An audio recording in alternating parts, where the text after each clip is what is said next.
Après la disparition du Baal Shem Tov, le Maggid de Mezrich a commencé à propager les enseignements du Baal Shem Tov, donc la Chassidoute, aux masses.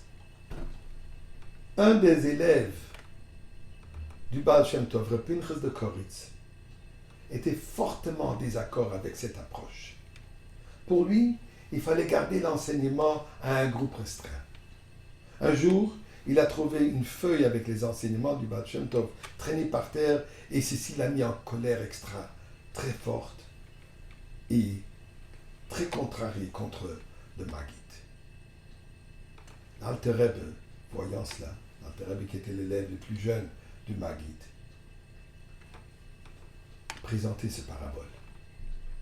Un roi puissant, son fils unique, qu'il a envoyé à travers le monde pour voyager, pour étudier les arts et les sciences, pour un jour pouvoir prendre la relève d'être un roi comme il se doit, est malheureusement tombé gravement malade. Aucun recours de la médecine. Et ce jeune prince s'affaiblit de plus en plus. Finalement, quelqu'un qui se présente, il dit qu'il y a peut-être un remède.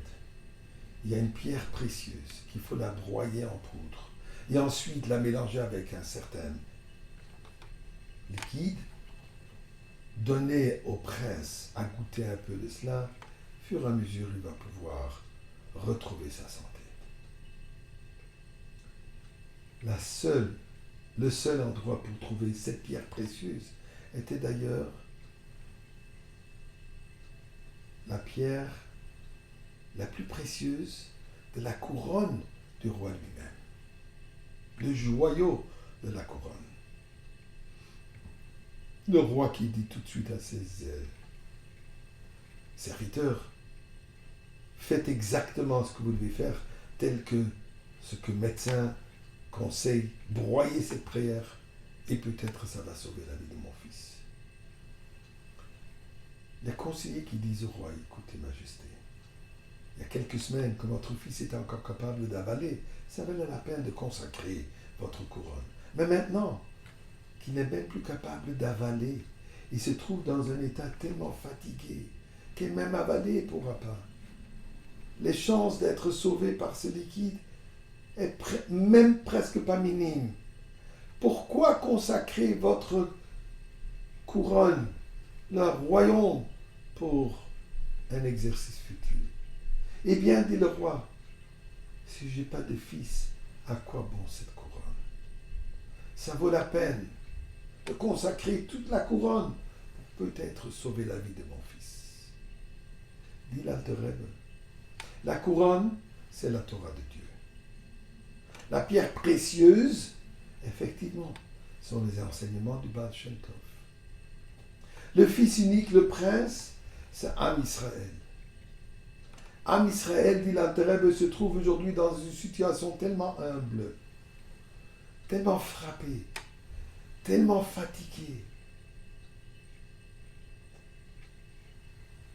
qu'il n'y a que peut-être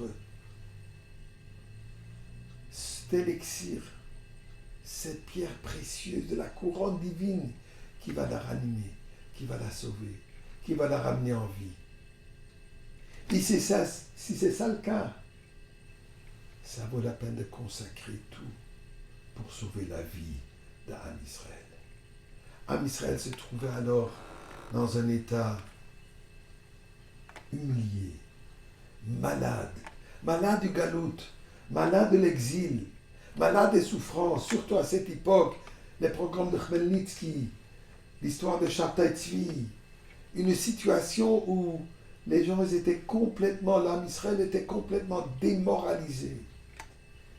Dit le Baal Shem Tov, dit l'Alter Rebbe, c'est pour ça que le Baal Shem Tov est venu pour ranimer, pour redonner une vie à Am Israël à travers cette goutte de Pnimiut Torah. Ceci était vrai d'entendre l'Alter Rebbe, encore plus vrai aujourd'hui. Au seuil de l'avenue de Mashiach, c'est le moment d'encore plus se fortifier, d'encore plus s'engager à l'étude de la Chassidoute, à tous les niveaux. Baruch Hashem, il y a des cours de Chassidoute structurés, non pas juste prendre un petit goutte ici, un goutte là-bas, mais d'étudier la chassidoute comme il se doit, d'une manière structurée. C'est disponible et c'est accessible partout aujourd'hui. Alors je vous invite, à la veille du Yutet qui se lève, Rosh Hashanah la chassidoute, de vous engager à participer dans le cours de chassidoute. Je prends aussi cette occasion de vous inviter, si vous voulez, de vous joindre à mon cours de Tania tous les jours par Zoom. Peu importe où vous êtes, vous pouvez partager, vous pouvez assister. Je vais vous marquer l'adresse courriel où vous pouvez envoyer votre intérêt de participer dans ce cours et on vous enverra les détails.